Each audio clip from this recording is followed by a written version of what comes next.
When I started again to recapitulate, it was a great surprise to me that my dreaming practices were automatically suspended the moment my recapitulation began. I asked Don Juan about this unwanted recess. Dreaming requires every bit of our available energy, he replied. If there is a deep preoccupation in our life, there is no possibility of dreaming. But I have been deeply preoccupied before, I said, and my practices were never interrupted. It must be then that every time you thought you were preoccupied, you were only egomaniacally disturbed, he said, laughing. To be preoccupied for sorcerers means that all your energy sources are taken on. This is the first time you've engaged your energy sources in their totality. The rest of the time, even when you recapitulated before, you were not completely absorbed. Don Juan gave me this time a new recapitulation pattern.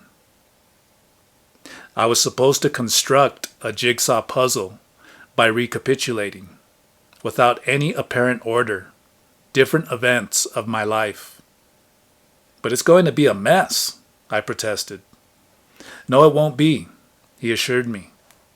It'll be a mess if you let your pettiness choose the events you are going to recapitulate. Instead, let the spirit decide. Be silent, and then get to the event the spirit points out. The results of that pattern of recapitulation were shocking to me on many levels. It was very impressive to find out that whenever I silenced my mind, a seemingly independent force immediately plunged me into a most detailed memory of some event in my life. But it was even more impressive that a very orderly configuration resulted. What I thought was going to be chaotic turned out to be extremely effective. I asked Don Juan why he had not made me recapitulate in this manner from the start. He replied that there are two basic rounds to the recapitulation, that the first is called formality and rigidity, and the second, fluidity. I had no inkling about how different my recapitulation was going to be this time. The ability to concentrate, which I acquired by means of my dreaming practices, permitted me to examine my life at a depth I would never have imagined possible. It took me over a year to view and review all I could about my life experiences. At the end, I had to agree with Don Juan. There had been immensities of loaded emotions hidden so deeply inside me as to be virtually inaccessible. The result of my second recapitulation was a new, more relaxed attitude. The very day I returned to my dreaming practices, I dreamt I saw myself asleep. I turned around and daringly left my room,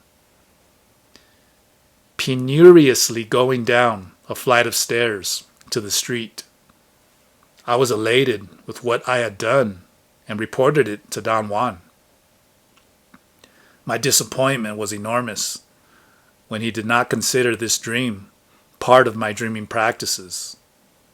He argued that I had not gone to the street with my energy body, because if I had, I would have had a sensation other than walking down a flight of stairs. What kind of sensation are you talking about, Don Juan? I asked, with genuine curiosity. You have to establish some valid guide to find out whether you are actually seeing your body asleep in your bed, he said, instead of answering my question. Remember, you must be in your actual room, seeing your actual body. Otherwise, what you are having is merely a dream. If that's the case, control that dream. either by observing its detail or by changing it. I insisted he tell me more about the valid guide he had referred to, but he cut me short. Figure out a way to validate the fact that you are looking at yourself, he said. Do you have any suggestions as to what can be a valid guide? I insisted. Use your own judgment. We are coming to the end of our time together. You have to be on your own very soon. He changed the subject then, and I was left with a clear taste of my ineptitude. I was unable to figure out what he wanted or what he meant by a valid guide.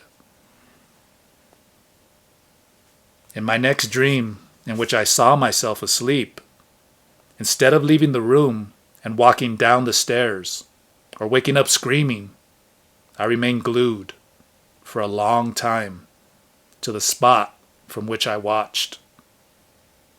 Without fretting or despairing, I observed the details of my dream. I noticed then that I was asleep wearing a white t-shirt that was ripped at the shoulder. I tried to come closer and examine the rip, but moving was beyond my capabilities. I felt a heaviness that seemed to be part of my very being. In fact, I was all weight. Not knowing what to do next, I instantly entered into a devastating confusion. I tried to change dreams, but some unaccustomed force kept me staring at my sleeping body. In the midst of my turmoil, I heard the dreaming emissary saying that not having control to move around was frightening me to the point that I might have to do another recapitulation. The emissary's voice and what it said did not surprise me at all.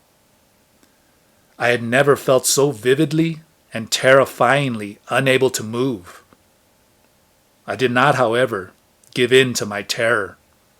I examined it and found out that it was not a psychological terror, but a physical sensation of helplessness, despair, and annoyance. It bothered me beyond words that I was not capable of moving my limbs. My annoyance grew in proportion to my realization that something outside me had me brutally pinned down. The effort I made to move my arms or legs was so intense and single-minded that at one moment I actually saw one leg of my body, sleeping on the bed, flung out as if kicking. My awareness was then pulled into my inert, sleeping body, and I woke up with such a force that it took more than a half an hour to calm myself down. My heart was beating almost erratically. I was shivering, and some of the muscles in my legs twitched uncontrollably. I had suffered such a radical loss of body heat that I needed blankets and hot water bottles to raise my temperature. Naturally, I went to Mexico to ask Don Juan's advice about the sensation of paralysis and about the fact that I really had been wearing a ripped t-shirt. Thus, I had indeed seen myself asleep. Besides, I was deadly afraid of hypothermia. He was reluctant to discuss my predicament. All I got out of him was a caustic remark. "You like drama," he said flatly. "Of course you really saw yourself asleep.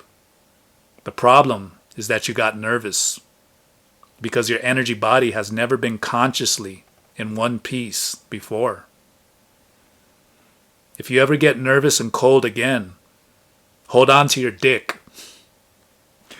That will restore your body temperature in a jiffy and without any fuss." I felt a bit offended by his crassness. However, the advice proved effective. The next time I became frightened, I relaxed and returned to normal in a few minutes, doing what he had prescribed. In this manner, I discovered that if I did not fret and kept my annoyance in check, I did not panic. To remain controlled did not help me move, but it certainly gave me a deep sensation of peace and serenity. After months of useless efforts at walking, I sought Don Juan's comments once again. Not so much for his advice this time, but because I wanted to concede defeat. I was up against an impassable barrier, and I knew with indisputable certainty that I had failed. Dreamers have to be imaginative, Don Juan said with a malicious grin. Imaginative you are not. I didn't warn you about having to use your imagination to move your energy body, because I wanted to find out whether you could resolve the riddle by yourself. You didn't, and your friends didn't help you either. In the past, I had been driven to defend myself viciously whenever he accused me of lacking imagination. I thought I was imaginative, but having Don Juan as a teacher had taught me the hard way that I am not. Since I was not going to engage my energy in futile defenses of myself, I asked him instead, "What is this riddle you are talking about, Don Juan?" The riddle of how impossible and yet how easy it is to move the energy body. You are trying to move it as if you were in the daily world. We spend so much time and effort learning to walk that we believe our dreaming bodies should also walk. There is no reason why they should, except that walking is foremost in our minds. I marveled at the simplicity of the solution. I instantly knew that Don Juan was right. I had gotten stuck again at the level of interpretation. He had told me I had to move around once I reached the third gate of dreaming, and to me moving around meant walking. I told him that I understood his point. "It isn't my point," he curtly answered. "It's a sorcerer's point. Sorcerers say that at the third gate, the entire energy body can move like energy moves, fast and directly. Your energy body knows exactly how to move. It can move as it moves in the Inorganic Beings world." And this brings us to the other issue here, Don Juan added, with an air of pensiveness. "Why didn't your inorganic being friends help you?" "Why do you call them my friends, Don Juan?"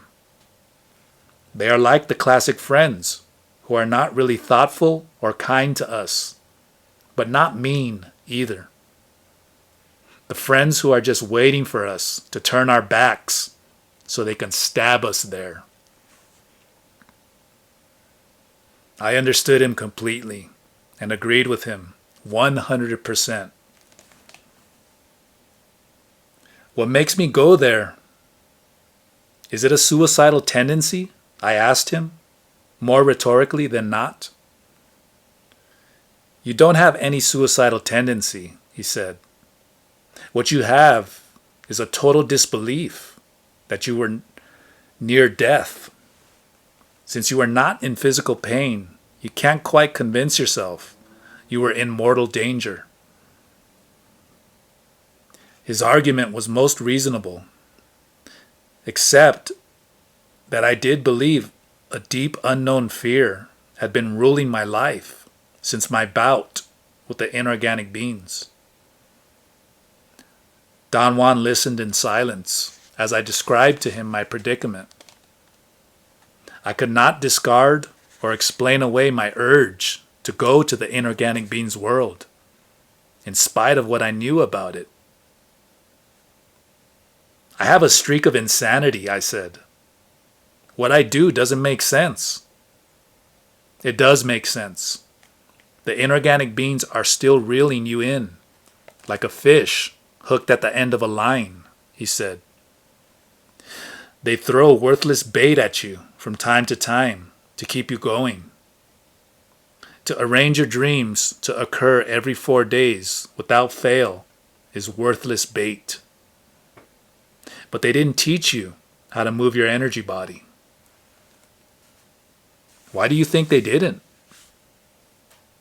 Because when your energy body learns to move by itself, you'll be thoroughly out of their reach. It was premature of me to believe that you are free from them. You are relatively, but not completely free. They are still bidding for your awareness. I felt a chill in my back. He had touched a sore spot in me. Tell me what to do, Don Juan, and I'll do it, I said. Be impeccable. I have told you this dozens of times. To be impeccable means to put your life on the line in order to back up your decisions, and then to do quite a lot more than your best to realize those decisions. When you are not deciding anything, you are merely playing roulette with your life in a helter-skelter way. Don Juan ended our conversation, urging me to ponder what he had said. At the first opportunity I had, I put Don Juan's suggestion about moving my energy body to the test. When I found myself looking at my body asleep, instead of struggling to walk toward it, I simply willed myself to move closer to the bed. Instantly, I was nearly touching my body. I saw my face. In fact, I could see every pore in my skin. I could not say that I liked what I saw. My view of my own body was too detailed to be aesthetically pleasing. Then, something like a wind came into the room, totally disarranged everything, and erased my view. During subsequent dreams, I entirely corroborated that the only way the energy body can move is to glide or soar. I discussed this with Don Juan. He seemed unusually satisfied with what I had done, which certainly surprised me. I was accustomed to his cold reaction to anything I did in my dreaming practices. Your energy body is used to moving only when something pulls it, he said. The inorganic beings have been pulling your energy body right and left. And until now, you have never moved it by yourself, with your own volition. It doesn't seem like you've done much, moving the way you did. Yet I assure you that I was seriously considering ending your practices. For a while, I believed you were not going to learn how to move on your own. Were you considering ending my dreaming practices because I am slow? You're not slow. It takes sorcerers forever to learn to move the energy body. I was going to end your dreaming practices because I have no more time. There are other topics more pressing than dreaming on which you can use your energy. Now that I've learned how to move my energy body by myself, what else should I do, Don Juan? Continue moving. Moving your energy body has opened up a new area for you, an area of extraordinary exploration. He urged me again to come up with an idea to validate the faithfulness of my dreams. That request did not seem as odd as it had the first time he voiced it. As you know, to be transported by a scout is the real dreaming task of the second gate, he explained. It is a very serious matter, but not as serious as forging and moving the energy body. Therefore, you have to make sure, by some means of your own, whether you are actually seeing yourself asleep or whether you are merely dreaming that you're seeing yourself asleep. Your new extraordinary exploration hinges on really seeing yourself asleep. After some heavy pondering and wondering, I believed that I had come up with the right plan. Having seen my ripped t-shirt gave me an idea for a valid guide. I started from the assumption that if I were actually observing myself asleep, I would also be observing whether I had the same sleeping attire I had gone to bed in. An attire that I had decided to change radically every 4 days. I was confident that I was not going to have any difficulty in remembering, in dreams, what I was wearing when I went to bed. The discipline I had acquired through my dreaming practices made me think that I had the ability to record things like this in my mind and remember them in dreams. I engaged my best efforts to follow this guide, but the results did not pan out as I thought they would. I lacked the necessary control over my dreaming attention, and I could not quite remember the details of my sleeping attire. Yet something else was definitely at work. Somehow I always knew whether my dreams were ordinary dreams or not. The outstanding aspect of the dreams that were not just ordinary dreams was that my body lay asleep in bed while my consciousness observed it. A notable feature of these dreams was my room. It was never like my room in the daily world, but an enormous empty hall with my bed at one end. I used to soar over a considerable distance to be at the side of the bed where my body lay. The moment I was next to it, a wind-like force used to make me hover over it like a hummingbird. At times, the room used to vanish, disappear piece by piece, until only my body and the bed were left. At other times, I used to experience a complete loss of volition. My dreaming attention seemed then to function independently of me. Either it was completely absorbed by the first item it encountered in the room, or it seemed unable to decide what to do.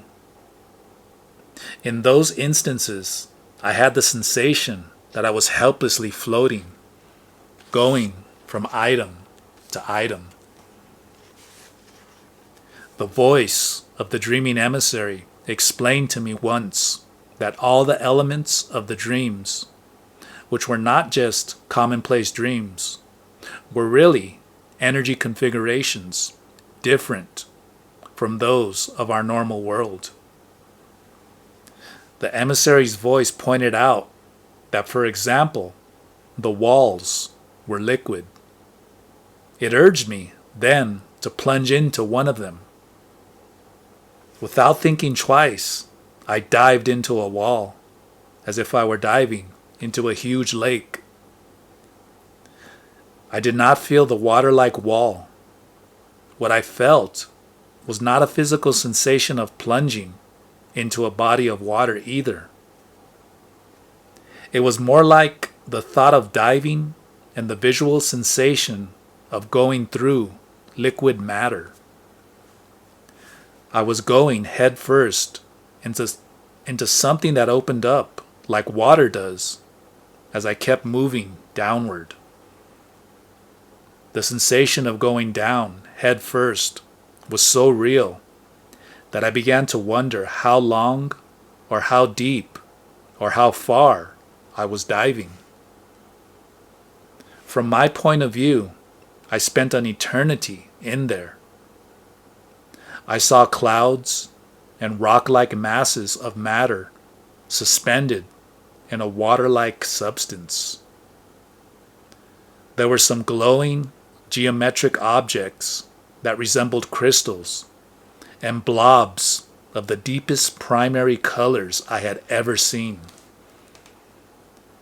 There were also zones of intense light and others of pitch blackness. Everything went by me, either slowly or at a fast speed. I had the thought that I was viewing the cosmos. At the instant of that thought, my speed increased so immensely that everything became blurred. And all of a sudden, I found myself awake with my nose smack against the wall of my room.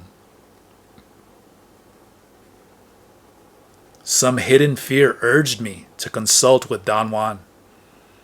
He listened to me, hanging on every word. You need to do some drastic maneuvering at this point, he said. The dreaming emissary has no business interfering with your dreaming practices. Or rather, you should not, under any conditions, permit it to do so. How can I stop it? Perform a simple but difficult maneuver. Upon entering into dreaming, voice out loud your desire not to have the dreaming emissary anymore. Does that mean, Don Juan, that I will never hear it again? Positively, you'll get rid of it forever. But is it advisable to get rid of it forever? It most certainly is at this point. With those words, Don Juan involved me in a most disturbing dilemma. I did not want to put an end to my relationship with the emissary, but at the same time, I wanted to follow Don Juan's advice. He noticed my hesitation. I know it's a very difficult affair, he conceded. But if you don't do it, the inorganic beings will always have a line on you. If you want to avoid this, do what I said, and do it now. During my next dreaming session, as I prepared myself to utter my intent, the emissary's voice interrupted me. It said, "If you refrain from stating your request, I promise you never to interfere with your dreaming practices and talk to you only if you ask me direct questions." I instantly accepted its proposition and sincerely felt that it was a good deal. I was even relieved it had turned out this way. I was afraid, however, that Don Juan was going to be disappointed. "It was a good maneuver," he remarked and laughed. "You were sincere. You really intended to voice your request. To be sincere is all that was required. There was essentially no need for you to eliminate the emissary. What you wanted was to corner it into proposing an alternative way, convenient to you. I am sure the emissary won't interfere anymore." He was right. I continued my dreaming practices without any meddling from the emissary. The remarkable consequence was that I began to have dreams in which my dream rooms were my room in the daily world. With one difference. In the dreams, my room was always so slanted, so distorted, that it looked like a giant cubist painting, obtuse and acute angles were the rule instead of the normal right angles of walls, ceiling, and floor. In my lopsided room, the very slant created by the acute or obtuse angles was a device to display prominently some absurd, superfluous, but real detail.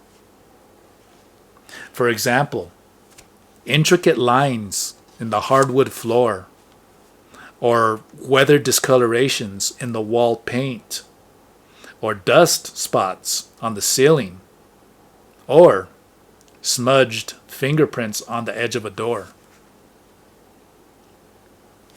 In those dreams, I unavoidably got lost in the water-like universes of the detail pointed out by the slant. During my entire dreaming practices, the profusion of detail in my room was so immense and its pull so intense that it instantly made me dive into it.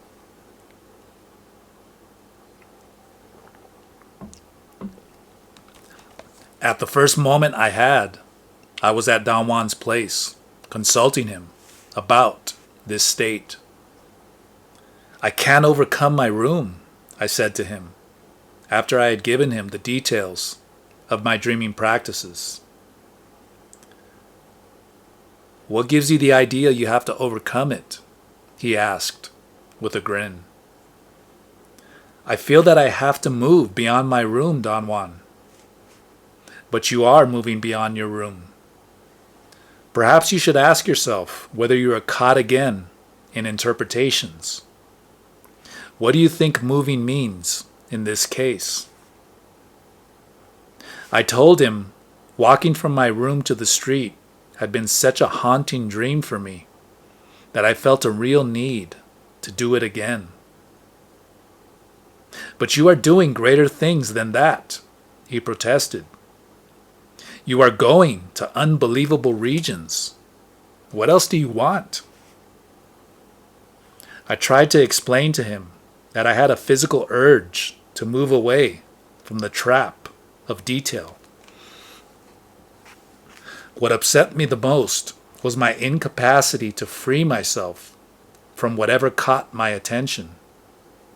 To have a modicum of volition was the bottom line for me. A very long silence followed.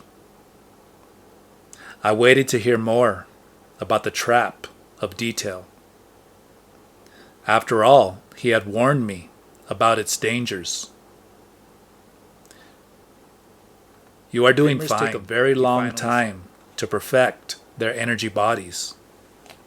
And this is exactly what's at stake here, perfecting your energy body."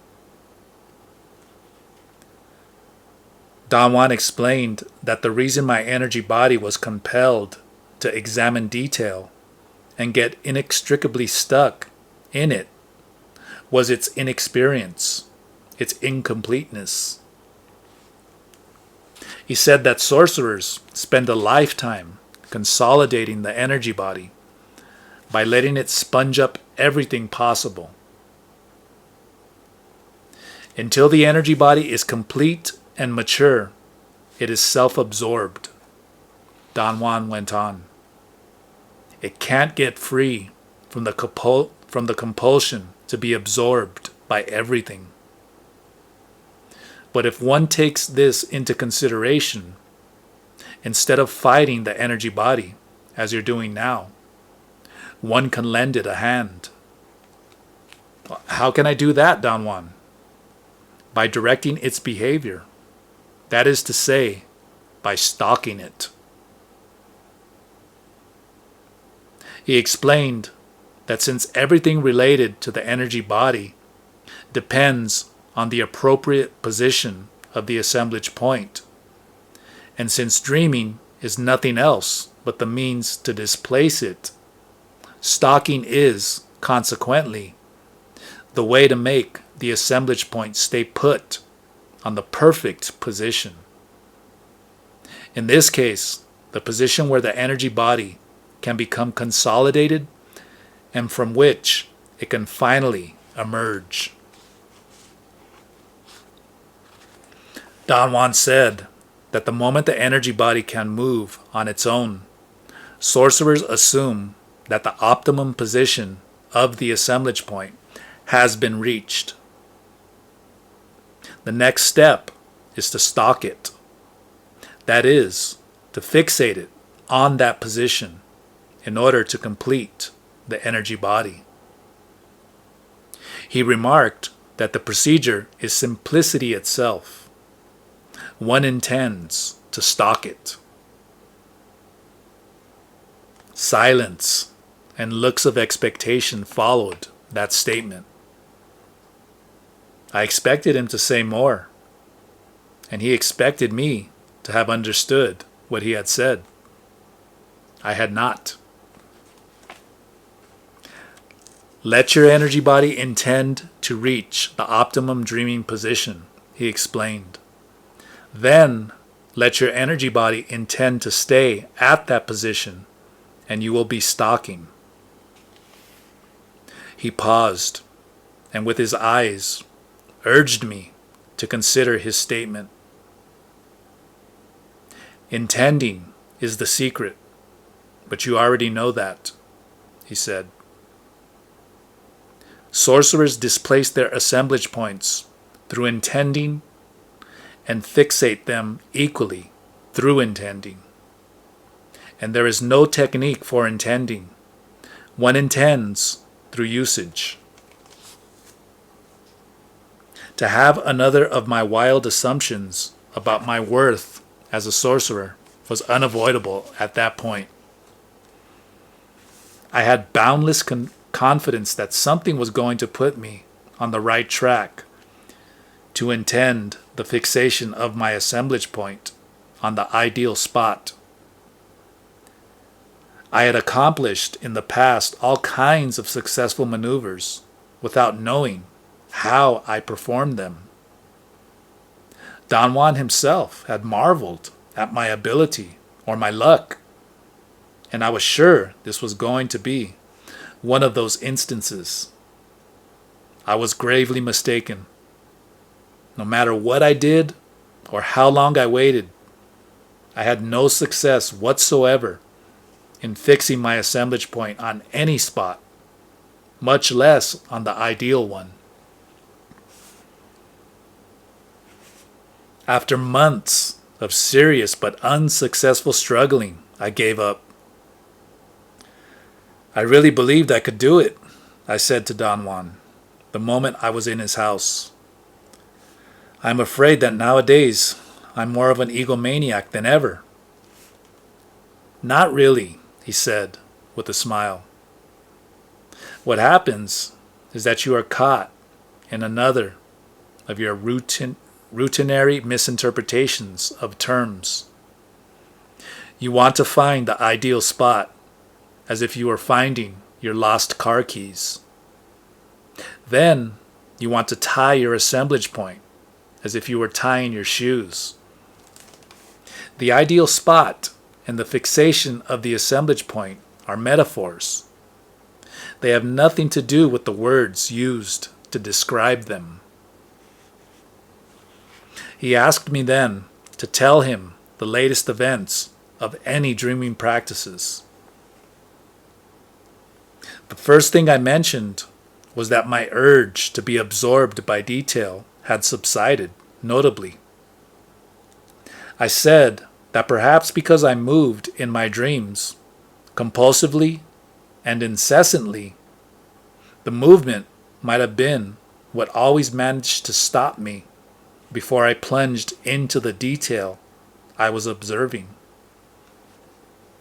To be stopped in that fashion gave me the opportunity to examine the act of being absorbed by detail. I came to the conclusion that inanimate matter actually possesses an immobilizing force, which I saw as a beam of dull light that kept me pinned down. For example, many times some minute mark on the walls or in the wood lines of the hardwood floor of my room used to send a line of light that transfixed me.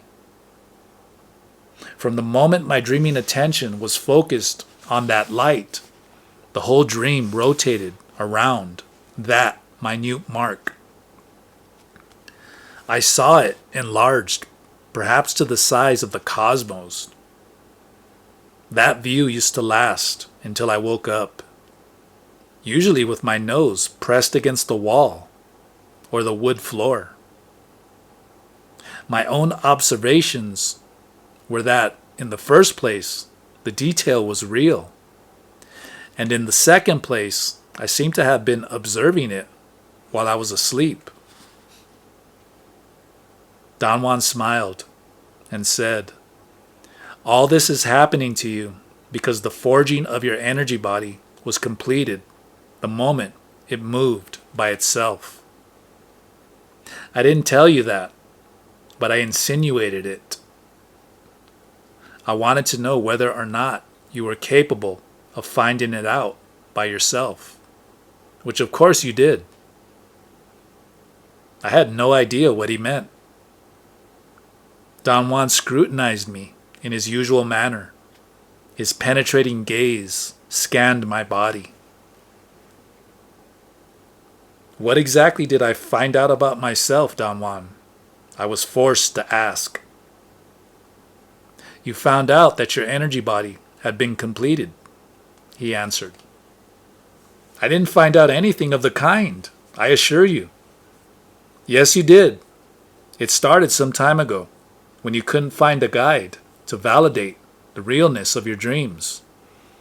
But then, something went to work for you and let you know whether you were having a regular dream. That something was your energy body. Now you despair that you couldn't find the ideal spot to fix your assemblage point. And I tell you that you did. The proof is that by moving around, your energy body curtailed its obsession with detail." I was nonplussed. I could not even ask one of my feeble questions. "What comes next for you is a sorcerer's gem," Don Juan went on. "You are going to practice seeing energy in your dreaming. You have fulfilled the drill for the third gate of dreaming, moving your energy body by itself. Now you are going to perform the real task, seeing energy with your energy body. You have seen energy before," he went on. "Many times, in fact. But each of those times, seeing was a fluke. Now you are going to do it deliberately. Dreamers have a rule of thumb," he continued. "If their energy body is complete, they see energy every time they gaze at an item in the daily world. In dreams, if they see the energy of an item, they know they are dealing with the real world, no matter how distorted that world may appear to their dreaming attention. If they can't see the energy of an item, they are in an ordinary dream and not in a real world." "What is a real world, Don Juan?" "A world that generates energy, the opposite of a phantom world of projections, where nothing generates energy. Like most of our dreams, where nothing has an energetic effect." Don Juan then gave me another definition of dreaming: a process by which dreamers isolate dream conditions in which they can find energy-generating elements. He must have noticed my bewilderment. He laughed and gave another, even more convoluted definition. Dreaming is the process by which we intend to find adequate positions of the assemblage point. Positions that permit us to perceive energy-generating items in dreamlike states. He explained that the energy body is also capable of perceiving energy that is quite different from the energy of our own world. As in the case of items of the inorganic beings realm, which the energy body perceives as a sizzling energy.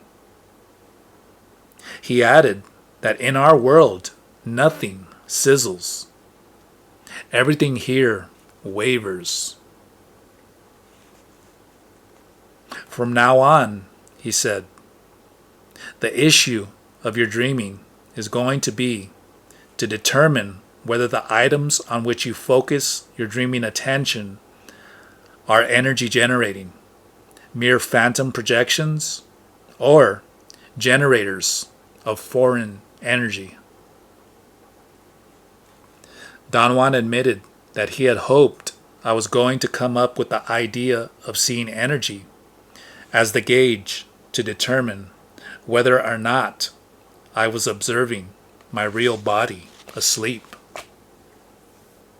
He laughed at my spurious device of putting on elaborate sleeping attire every 4 days. He said that I'd had at my fingertips all the information necessary to deduce what was the real task of the third gate of dreaming, and to come up with the right idea, but that my interpretation system had forced me to seek contrived solutions that lacked the simplicity and directness of sorcery.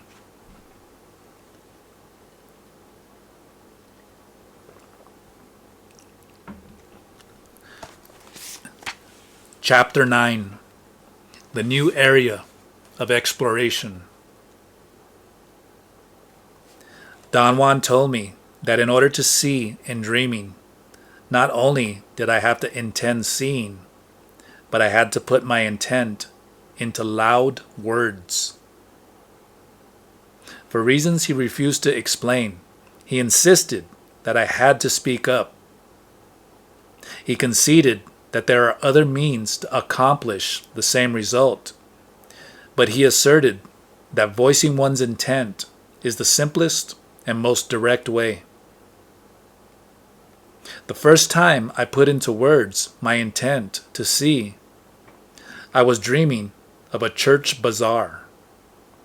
There were so many articles that I could not make up my mind which one to gaze at. A giant, conspicuous vase in a corner made up my mind for me. I gazed at it, voicing my intent to see. The vase remained in my view for an instant. Then it changed into another object. I gazed at as many things as I could in that dream. After I voiced my intent to see, every item I had chosen to gaze at vanished or turned into something else, as had happened all along in my dreaming practices. My dreaming attention was finally exhausted, and I woke up tremendously frustrated, almost angry. For months on end, I actually gazed at hundreds of items in my dreams and deliberately voiced my intent to see, but nothing ever happened. Tired of waiting, I finally had to ask Don Juan about it. You need to have patience. You are learning to do something extraordinary, he remarked. You are learning to intend to see in your dreams. Someday you will not have to voice your intent. You'll simply will it, silently. I think I have not understood the function of whatever I'm doing, I said. Nothing happens when I shout my intent to see. What does that mean?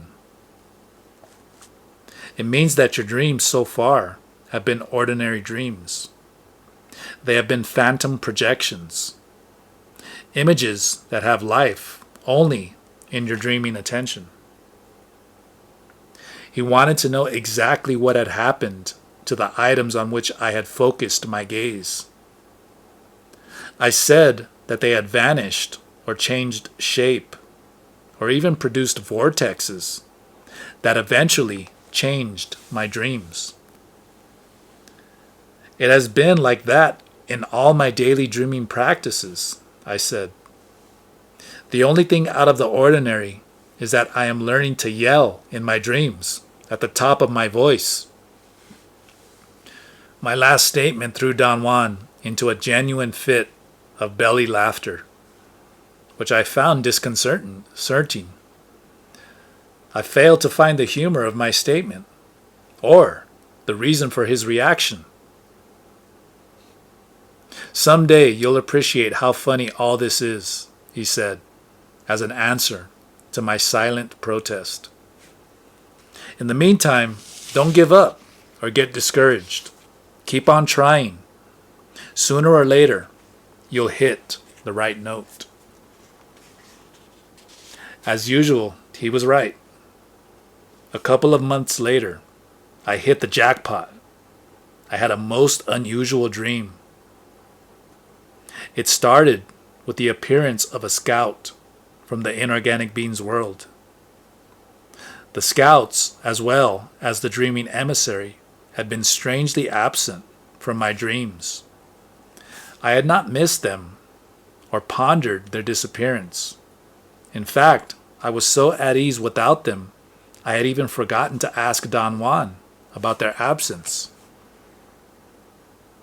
In that dream, the scout had been at first a gigantic yellow topaz, which I had found stuck in the back of a drawer. The moment I voiced my intent to see, the topaz turned into a blob of sizzling energy. I feared that I would be compelled to follow it, so I moved my gaze away from the scout and focused it on an aquarium with tropical fish. I voiced my intent to see and got a tremendous surprise. The aquarium emitted a low, greenish yellow glow and changed into a large, surrealist portrait of a bejeweled woman.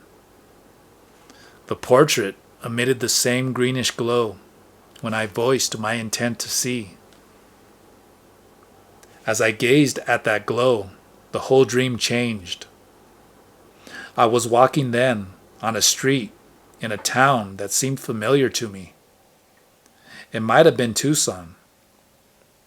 I gazed at a display of women's clothes in a store window and spoke out loud my intent to see.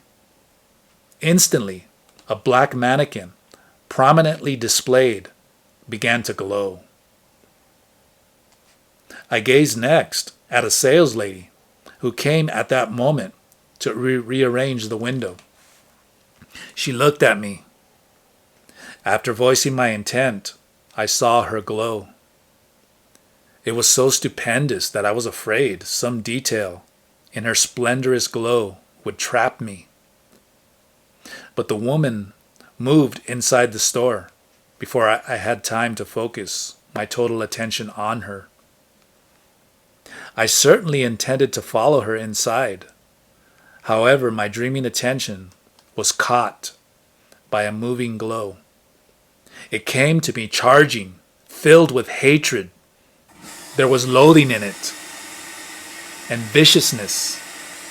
I jumped backward. The glow stopped its charge. A black substance swallowed me, and I woke up.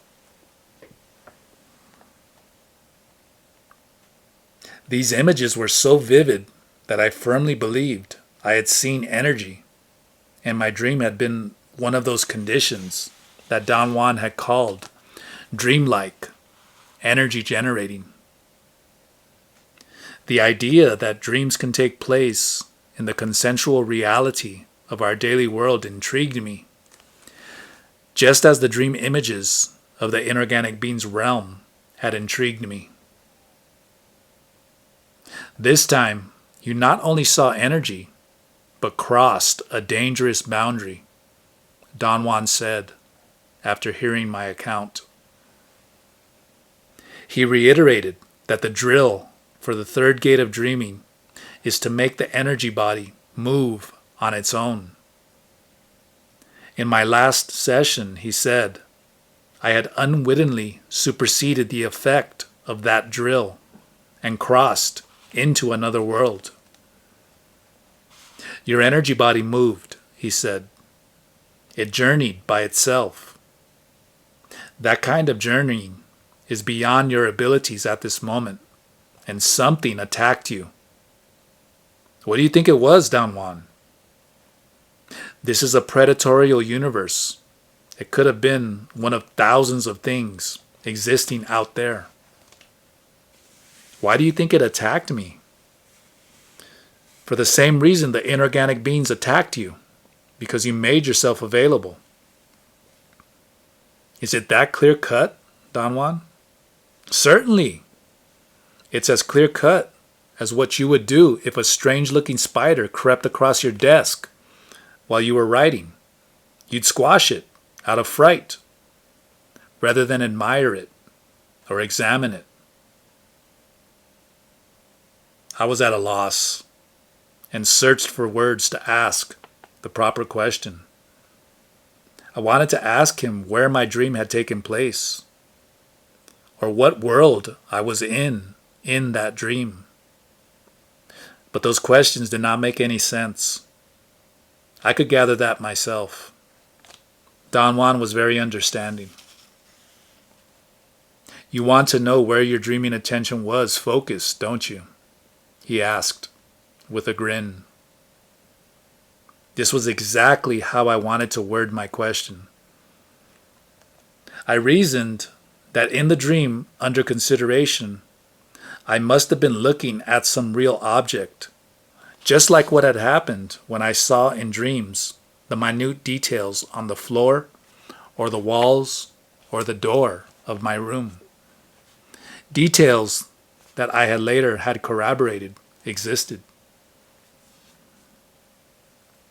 Don Juan said that in special dreams like the one I'd had, our dreaming attention focuses on the daily world, and that it moves instantly from one real object to another in the world. What makes this movement possible is that the assemblage point is on the proper dreaming position. From that position, the assemblage point gives the dreaming attention such fluidity that it can move in a split second over incredible distances. And in doing so, it produces a perception so fast, so fleeting, that it resembles an ordinary dream. Don Juan explained that in my dream I had seen a real vase, and then my dreaming attention had moved over distances to see a real surrealist painting of a bejeweled woman. The result, with the exception of seeing energy, had been very close to an ordinary dream, in which items, when gazed at, quickly turn into something else. I know how disturbing this is, he went on, definitely aware of my bewilderment. For some reason pertinent to the mind, to see energy in dreaming is more upsetting than anything one can think of. I remarked that I had seen energy in dreaming before, yet it had never affected me like this. Now your energy body is complete and functioning, he said. Therefore, the implication that you see energy in your dream is that you are perceiving a real world through the veil of a dream. That's the importance of the journey you took. It was real. It involved energy-generating items that nearly ended your life. Was it that serious, Don Juan? You bet. The creature that attacked you was made of pure awareness and was as deadly as anything can be. You saw its energy. I am sure that you realize by now that unless we see in dreaming, we can't tell a real energy-generating thing from a phantom projection.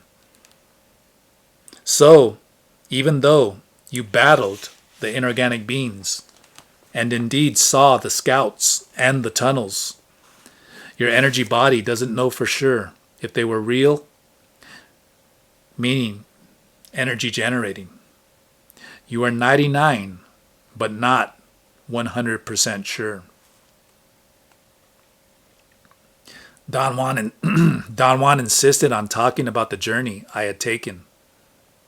For inexplicable reasons, I was reluctant to deal with that subject.